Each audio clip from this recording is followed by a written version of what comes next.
What is inflation? Imagine your grandfather bought a house for $10,000.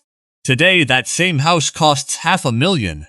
Did the house get 50 times better, or did something else quietly change while nobody was watching? Here's a question that affects every single purchase you make, every salary you earn, and every dollar you save. Why does the same money buy less and less every year? Today, we're breaking down inflation completely, what causes it, how it's measured, whether it's actually bad, how governments try to control it, and most importantly, how you can protect yourself from it. What is inflation? Inflation is the gradual increase in the prices of goods and services over time, which means the purchasing power of your money decreases.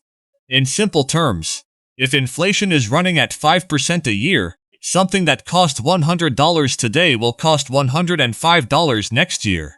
Your money didn't change, but its value did. Inflation isn't inherently a design flaw. In fact, small, steady inflation is considered healthy for an economy, because it encourages spending and investment rather than hoarding cash. The real concern begins when inflation moves too fast, or spirals out of control. Why does inflation happen? Inflation isn't caused by one single thing. It comes from several different sources, and understanding each one helps explain why prices rise the way they do. The first cause is demand-pull inflation. This happens when demand for goods and services outpaces supply. Imagine a new smartphone launches, and everyone wants one, but factories can't produce enough units fast enough. Prices rise because people are willing to pay more to get what's scarce. On a larger economic scale, when consumer spending, business investment, or government spending increases rapidly, demand across the whole economy rises faster than production can keep up, pushing prices upward. The second cause is cost-push inflation. This happens when the cost of producing goods increases, forcing businesses to raise prices to maintain profit margins. For example, if oil prices spike, transportation costs rise, which increases the cost of almost every product that needs to be shipped. From groceries to electronics, businesses pass these increased costs on to consumers, and prices climb even though demand hasn't necessarily changed. The third cause is built-in inflation, sometimes called the wage price spiral. This occurs when workers demand higher wages to keep up with rising living costs, and businesses raise prices to cover those higher wages, which then leads workers to demand even higher wages again. It becomes a self-sustaining cycle, where inflation feeds inflation. The fourth major cause is simply printing money. When a government or central bank creates more currency, without a matching increase in actual goods and services, there's now more money chasing the same amount of products. This increases prices across the board. This is one of the most direct causes of severe inflation, and history has shown that excessive money printing, especially during economic crises, can quickly spiral into dangerously high inflation. How is inflation measured? Inflation isn't just a feeling that prices are rising, it's actually tracked using a specific tool called the Consumer Price Index, or CPI. The CPI works by tracking the prices of a fixed basket of goods and services that represent typical household spending, things like food, housing, transportation, healthcare, and clothing.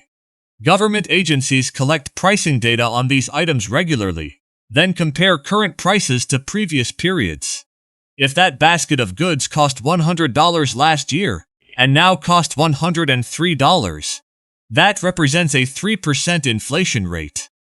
The CPI is one of the most watched economic indicators in the world, because it directly affects interest rate decisions, wage negotiations, government policies, and even Social Security adjustment.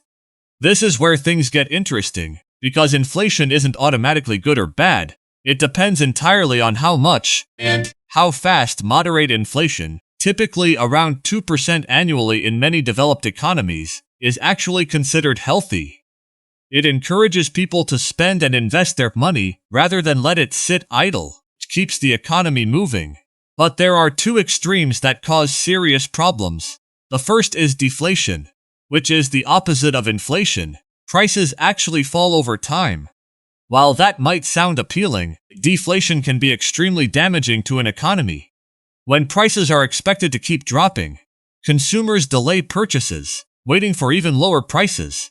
Businesses then earn less revenue, which leads to layoffs and reduced spending, creating a dangerous economic slowdown, sometimes called a deflationary spiral. The second extreme is hyperinflation, an extremely rapid and out-of-control rise in prices, often exceeding 50% in a single month. Hyperinflation typically happens when governments print excessive amounts of money to cover debts or crises, causing the currency to lose value at an alarming pace. In severe hyperinflation events throughout history, people needed wheelbarrows full of cash just to buy basic groceries, because the currency became almost worthless overnight.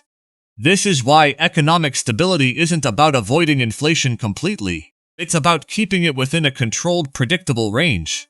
How to control inflation? Governments and central banks have two major tools to manage inflation: monetary policy and fiscal policy. Monetary policy is controlled by a country's central bank and primarily involves adjusting interest rates. When inflation rises too quickly, central banks raise interest rates, making borrowing more expensive. This slows down spending and investment, cooling down demand and helping control price increases. When inflation is too low, or the economy needs stimulation, central banks lower interest rates to encourage borrowing and spending. Fiscal policy, on the other hand, is controlled by the government and involves decisions about taxation and public spending. To fight inflation, a government might reduce public spending or increase taxes, which pulls money out of the economy, reducing overall demand. To stimulate a slow economy, governments may do the opposite, increasing spending or cutting taxes to boost demand. Both tools require careful balance, because overcorrecting in either direction can create new economic problems, whether that's unemployment from tightening too hard, or runaway inflation from stimulating too much. How to protect yourself from inflation? While governments manage inflation on a national level, individuals can take practical steps to protect their own finances. One key strategy is investing in assets that historically outpace inflation, such as stocks, real estate, or commodities like gold, rather than letting large amounts of cash sit stagnant. Since cash loses purchasing power over time, diversifying income sources can also help, since relying on a single fixed income becomes riskier during high inflation periods. Additionally, understanding and negotiating wages relative to inflation rates ensures your earnings keep pace with rising costs, rather than quietly losing value year after year. Being financially informed, watching inflation trends, interest rate changes, and economic indicators allows individuals to make smarter decisions about saving, spending, and investing. Conclusion: inflation isn't some abstract economic concept happening far away from your daily life. It's happening every time you check a price tag, every time you get a raise, and every time you save money for the future. Understanding why it happens, how it's measured, and how to protect yourself against it isn't just useful knowledge, it's a financial survival skill. So the next time prices creep up or the news mentions inflation numbers, you won't just hear noise, you'll understand exactly what's happening and why. If this video helped you understand inflation and how it really affects your money, hit subscribe for more videos that break down how the economy actually works. And thanks for watching.